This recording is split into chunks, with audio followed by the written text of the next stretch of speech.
Bismillahirrahmanirrahim. Dear friends, I would like to thank Harvard Pakistan Forum for giving me an opportunity to speak to you.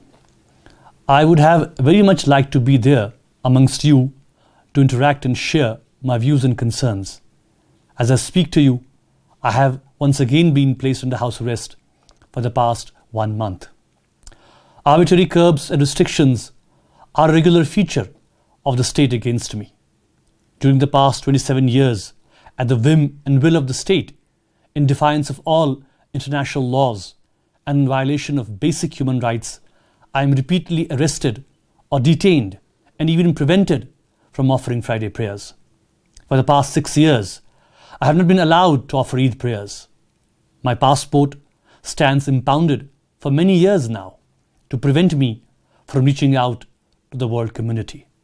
Same treatment is meted out to all leadership and political activists in Kashmir by the Indian state who challenge the status quo on Kashmir and strive for the resolution of this longest standing dispute in the United Nations Security Council in accordance with the promises made by the Council, that of giving the people of Kashmir the basic right, the right to self-determination for deciding their destiny. Friends, more than 700,000 Indian troops are used as an instrument of control to hold on to our territory and people against their will, making Kashmir the most militarized zone in the world. Sweeping powers and complete immunity from accountability or prosecution has been provided to them by the Indian state under such draconian laws as the Armed Forces Special Powers Act, the Public Safety Act, the Disturbed Areas Act, and so on.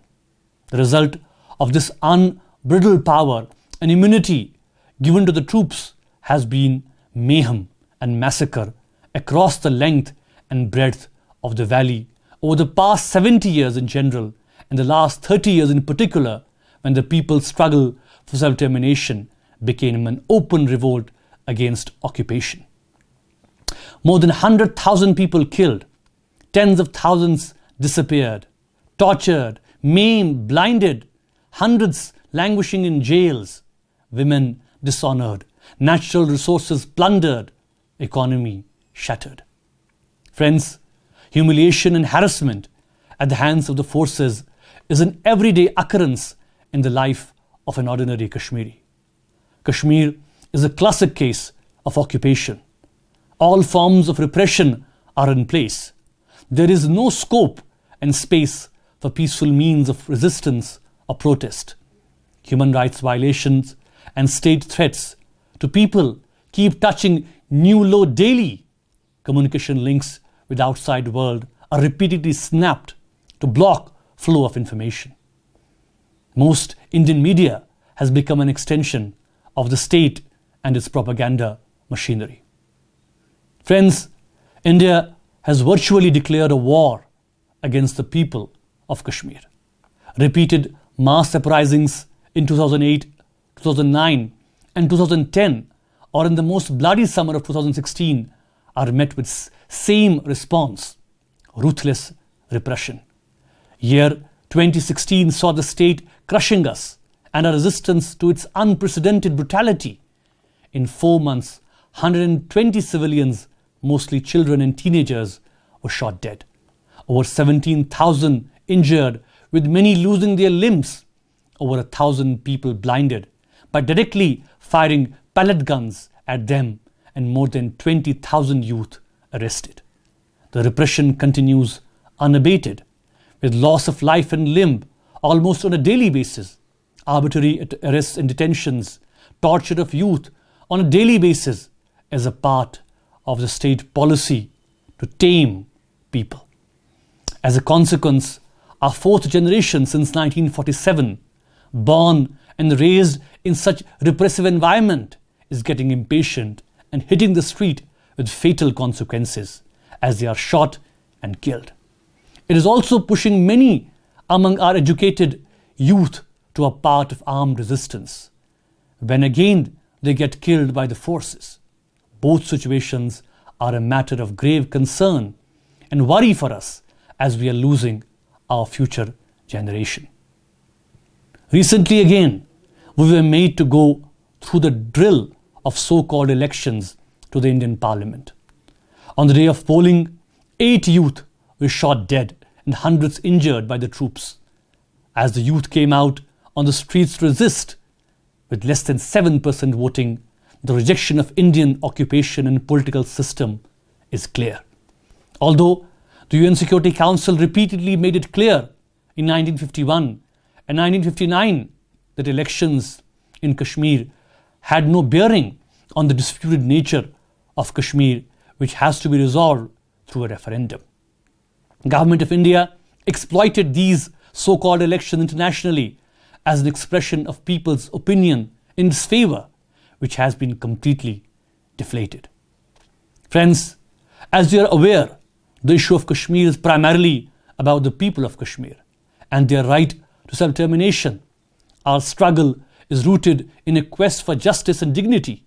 We are the victims of sustained aggression from a democratic state, which uses primarily undemocratic ways to extinguish our right to self-determination. The best way to address our political aspirations is that the UN be proactive and honor its commitment made to the people of Jammu and Kashmir through various resolutions of holding a referendum for self-determination, or to get the issue on the table for an imaginative solution among the 3 stakeholders of the dispute, namely India, Pakistan, and the people of Jammu and Kashmir represented. The Indian state is intransigent and insists Kashmir is its integral part. To listen to Kashmiris, it has been an endless struggle for the past 70 years, and every time we confront a dead end. Pakistan, being a party to the Kashmir dispute, while providing moral, political, and diplomatic support to our cause, has repeatedly asked India to come to the negotiating table to resolve the issue as per the people's aspirations, but to no avail. India keeps snubbing these efforts. The Government of India attempts to delegitimize our freedom struggle, which began even before India's struggle for freedom, by equating it with terrorism through an irresponsible and false discourse. 9/11 provided the Indian state an excuse to put the Kashmir struggle under the rubric of terror. In the post-9/11 Islamophobia environment, it fits well with the broader narrative. Kashmir happens to be a Muslim majority territory, and India is using it as a pretext to demonize a people as terrorists and miscreants. Kashmiris are suffering. Our lives and future is at stake.